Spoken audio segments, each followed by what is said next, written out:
Ada makhluk misterius yang nyebabin bunuh diri massal di seluruh dunia. Hai, aku mau nge-review satu film yang seru banget nih. Film tentang gimana seorang ibu bertahan hidup bersama kedua anaknya. Saat itu, dunia lagi diserbu sama makhluk asing yang mengerikan. Bayangin, cuma dengan ngelihat makhluk itu, kita bisa bunuh diri. Ih, serem banget ya guys. Jadi film ini diawali sama seorang laki-laki. Dia ngomong lewat walkie-talkie gitu guys. Dan bilang kalau dia punya satu tempat aman untuk berlindung. Dan satu-satunya cara buat sampai ke tempat itu harus ngelewatin sungai. Nah, mereka harus nempuh sekitar 2 hari perjalanan lewat sungai itu. Dia juga bilang kalau mereka ngelakuin perjalanan bawa anak-anak itu bakal berbahaya dan mustahil untuk sampai ke tempat mereka. Bisa dibayangin kan gimana bahayanya perjalanan untuk bisa sampai ke tujuan mereka itu guys. Awalnya Mallory nyiapin anak-anaknya untuk mulai perjalanan. Dia bilang ke anak-anaknya kalau mereka bakal melakukan perjalanan yang panjang banget dan juga berbahaya. Dia pesan ke anak-anaknya supaya sepanjang perjalanan mereka nggak ngebuka tutup matanya. Apapun yang mereka dengar, mereka tetap harus nutup mata mereka. Dan mereka pun mulai berkemas. Mereka ngebawa semua perlengkapan yang dibutuhin, kayak selimut, makanan untuk bekal di perjalanan. Dia juga bawa burung-burung piaraannya dan dimasukin ke dalam box hitam yang udah dilubangi guys. Akhirnya keluarlah mereka dari rumah itu. Gak lupa dia nutup matanya dan mata kedua anaknya sebelum pergi dari tempat itu. Mallory juga pegangan tali guys, karena tali itulah yang nuntun dia sampai ke pinggir sungai di mana dia nyembunyiin perahu kecilnya. Nah, sekarang kita balik ke kondisi 5 tahun sebelumnya ya guys. Waktu itu Mallory lagi hamil besar dan kakaknya lagi main ke rumahnya. Kakaknya ngasih tahu dia buat ngeliat TV karena ada berita yang sangat mengkhawatirkan di Eropa. Saat itu terjadi bunuh diri massal besar-besaran dan penyebabnya masih misterius. Tapi Mallory nganggap hal itu nggak perlu dikhawatirin karena kejadiannya juga masih di Eropa. Mallory dan kakaknya pergi ke rumah sakit untuk meriksain bayinya. Di perjalanan sampai mereka ke rumah sakit, mereka nggak nemuin hal-hal aneh di sekitarnya. Semuanya masih seperti biasa aja guys. Tapi pas mereka keluar dari ruang periksa, mereka baru ngeliat hal-hal aneh di sekitarnya.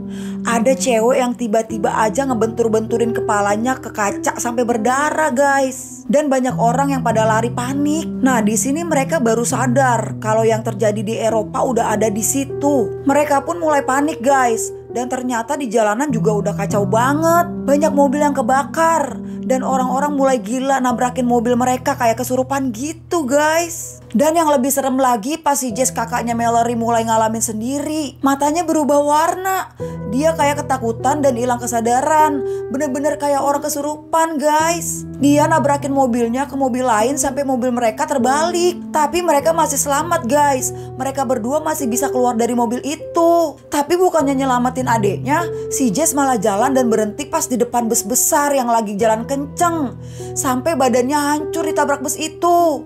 Mallory yang ngelihat kejadian itu langsung shock guys. Dalam keadaan shock, Mallory terpaksa harus terus lari karena keadaan di jalanan yang makin rusuh. Berapa kali dia jatuh kedorong orang-orang yang pada panik. Sampai cowok bernama Tom berhasil nyelamatin dia dan bawa Mallory masuk ke satu rumah besar. Dan ternyata udah ada beberapa orang di dalam rumah itu guys.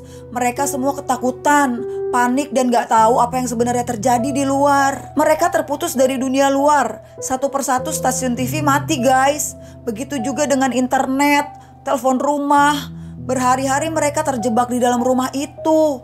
Mereka nutup semua jendela, jadi gak ada yang bisa ngelihat keluar. Karena ternyata cuma dengan ngelihat makhluk asing itu, orang bisa bunuh diri guys. Nah, tiba-tiba ada cewek hamil datang minta perlindungan di rumah itu. Walaupun awalnya mereka takut untuk masukin cewek itu, tapi akhirnya mereka ngizinin juga karena mereka kasihan guys. Karena bertambahnya orang yang ngumpul di rumah itu, mereka mulai kehabisan persediaan makanan.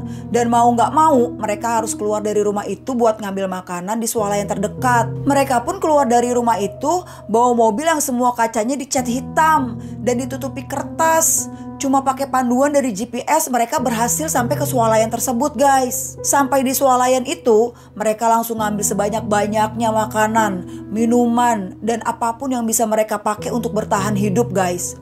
Si Mallory juga dapat 3 ekor burung. Nah, mereka tiba-tiba kedatangan orang, tapi dia punya riwayat gangguan jiwa. Anehnya, orang itu bisa ngelihat makhluk misterius di luar tanpa pakai tutup mata dan gak punya keinginan buat bunuh diri kayak yang lain. Tapi orang itu maksa mereka untuk ngelihat makhluk itu tanpa nutup mata mereka, guys. Akhirnya salah satu dari mereka ngorbanin dirinya buat ngeluarin orang gila itu, guys. Dan akhirnya dia pun mati. Jadi ternyata ada sekelompok orang yang bisa ngelihat makhluk itu tanpa harus nutup mata. Tapi mereka gak bunuh diri kayak yang lain. Mereka malah bilang kalau seluruh dunia harus ngelihat keindahannya. Aneh ya, guys. Dan kelompok ini adalah orang-orang yang punya riwayat gangguan jiwa, guys. Mereka bahaya banget. Karena mereka maksain semua orang buat ngebuka penutup matanya dan akhirnya bunuh diri. Mereka bilang kalau dunia lagi membersihkan diri, guys. Sampai pada suatu malam ada orang yang datang ke rumah itu minta pertolongan. Seseorang dari mereka ngebukain pintu untuk orang itu. Tapi ternyata dia dari kelompok orang-orang sakit jiwa itu, guys.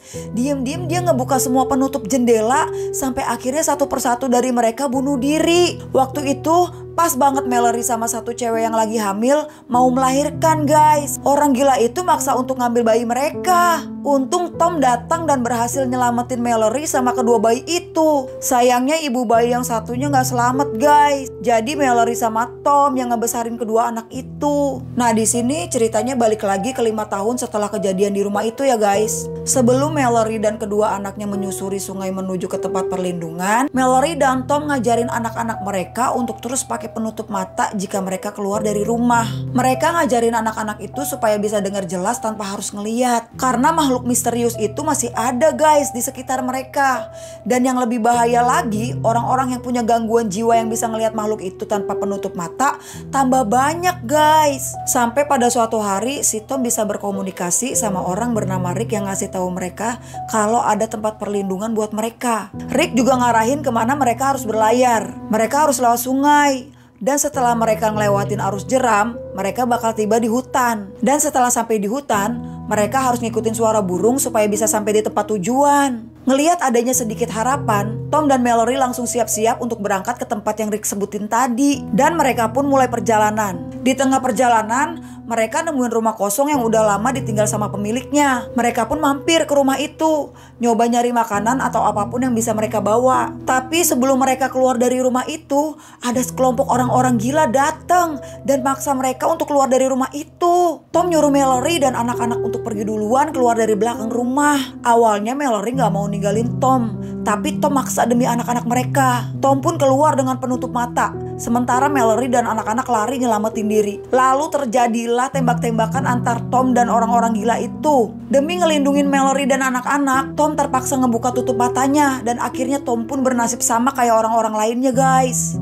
Sedih ya, tapi Mallory dan anak-anaknya selamat dari orang-orang gila itu. Setelah 42 jam mereka ada di atas perahu kecil ngelintasin sungai itu, akhirnya mereka sampai di arus jeram yang berbahaya. Mereka ngelewatin arus itu dan sempat terpisah, guys, karena perahu mereka terbalik. Tapi Mallory dapat nemuin anak-anaknya lagi. Dan akhirnya sampailah mereka di hutan.